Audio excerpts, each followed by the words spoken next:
अराजक यातायात व्यवस्था, ई रिक्शा के बढ़ते जो धमा चौकड़ी है उससे शहर हलाकान हो चुका है। यातायात व्यवस्थाएं चौपट हो चुकी हैं, पार्किंग व्यवस्थाएं नदारद हैं।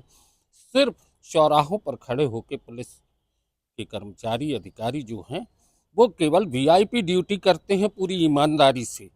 ना उन्हें इस बात की फिक्र होती है कि आम जनता किस तरीके से परेशान है, एम्बुलेंस सेवाएं कैसे बहाल रहें, कैसे यात्रियों को, आम जनता को आपात सेवाएं आपात स्थिति में अपने गंतव्य तक पहुंचने के लिए रास्ते मिल जाएं। बच्चों को स्कूल जाने में दिक्कत है या स्कूल से छुट्टी होने पे उनको ट्रैफिक जाम से परेशान होना पड़ता है।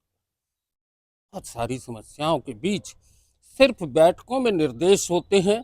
एक दिन सुबह से निकलता है एक अमला, अतिक्रमण हटाने की कार्रवाई करता है, शाम को फिर वही अतिक्रमण जम जाते हैं। नेता अपने कर्तव्य की इतिश्री कर चुके हैं, अधिकारी अपने घरों को चले गए और आम जनता सड़कों पर अपने गंतव्य तक पहुंचने के लिए भीड़ में रास्ते तलाश रही है।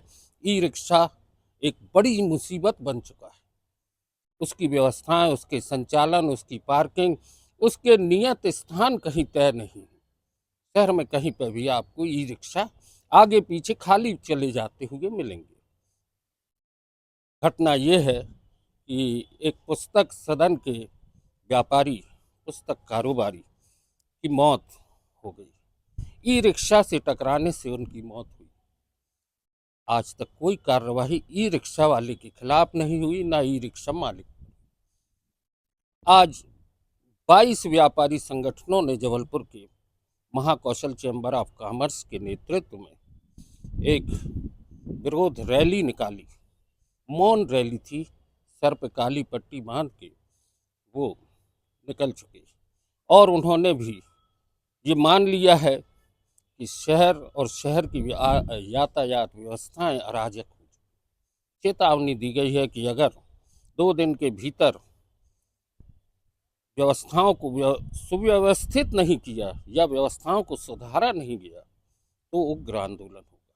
नो न्यूज़ ऑनली व्यूज़ पर आज दोस्तों यही एक मुद्दा है, इसको आप देखें और समझें, जिसमें आप भी कहीं ना कहीं शामिल होते हैं। उस अव्यवस्था के बीच में उस भीड़ का हिस्सा बनते हैं जहां से आपको जूझ के आना पड़ता है।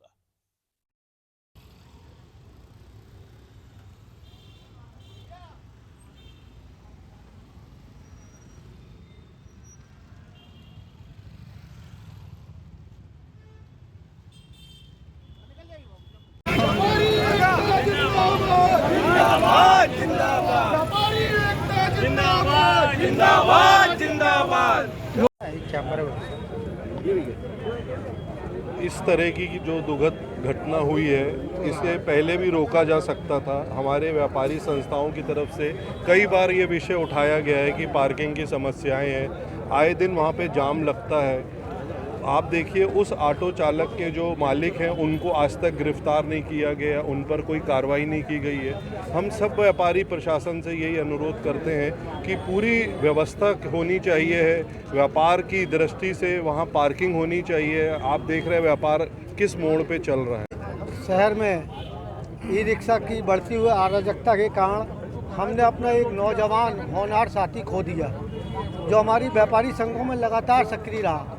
आज उसके आक्रोश के कारण हम व्यापारियों को सड़क पर उतरकर नीचे आना पड़ा। 8 दिन हो गए घटना को, अभी तक आरोपित ई रिक्शा को पकड़ा नहीं गया, उस पर कार्रवाई नहीं गई और ई रिक्शा की धमा चौकड़ी पूरे शहर में अभी भी लगातार जारी है। अभी छोटे छोटे बच्चे ई रिक्शा चला रहे हैं, ई रिक्शा में नंबर नहीं है, ई रिक्शा पंजीकृत नहीं है। अगर देखा जाए शहर की आबादी के हिसाब से ई रिक्शा सब बहुतादाद में हो गए हैं। इन पे लगाम लगाई जाए, इनके नए रजिस्ट्रेशनों पे लगाम लगाई जाए, इनके खिलाफ एक मुहिम चलाई जाए। जबलपुर की जनता और जबलपुर के व्यापारी बहुत रोष में हैं, बहुत क्षुब्ध हैं, बहुत दुखी हैं। आज हम सबका एक प्रिय साथी, प्रिय व्यापारी बंधु ई रिक्शा के घायल करने के बाद मौत के आगोश में समा गया। और लंबे समय से हम लोग संघर्ष कर रहे हैं ई रिक्शे के आतंक के कारण, और उस ई रिक्शे ने हमारे सम्मानीय व्यापारी की जान ली है और उसके बाद प्रशासन सो रहा है। आज तक प्रशासन ने उस ई रिक्शे को नहीं पकड़ा, उस ई रिक्शे के संचालक के खिलाफ कोई कार्रवाई नहीं हुई है। हम सारे व्यापारी संघ आक्रोशित हैं कि अगर अति शीघ्र उस ई रिक्शे के जो संचालक है, ई रिक्शा चालक है, उसके खिलाफ कठोर कार्रवाई नहीं हुई, वो गिरफ्तार नहीं हुआ और ई रिक्शा के खिलाफ मुहिम नहीं चलाई गई, तो निश्चित रूप से हम लोग और उग्र आंदोलन करेंगे। आज ये हमारा मौन प्रदर्शन है, इसमें पूरे 22 व्यापारी संघ के पदाधिकारी, महाकौशल चैम्बर ऑफ कॉमर्स और कैट के नेतृत्व में आज हम यहाँ से कमानिया तक मार्च करेंगे और कमानिया गेट पर सार्वजनिक रूप से सारे व्यापारी संघ अपना ज्ञापन सौंपकर विरोध प्रदर्शन करेंगे और मांग करेंगे जो हमारी पार्किंग की समस्या है, वन वे की समस्या है और अस्थायी अतिक्रमण की समस्या है, इन मांगों को अगर अतिशीघ्र पूरा नहीं किया गया तो हम आज मौन प्रदर्शन कर रहे हैं, फिर उग्र प्रदर्शन करके हम अपना विरोध प्रदर्शन करेंगे। राजा सराफ, अध्यक्ष सराफा एसोसिएशन जबलपुर।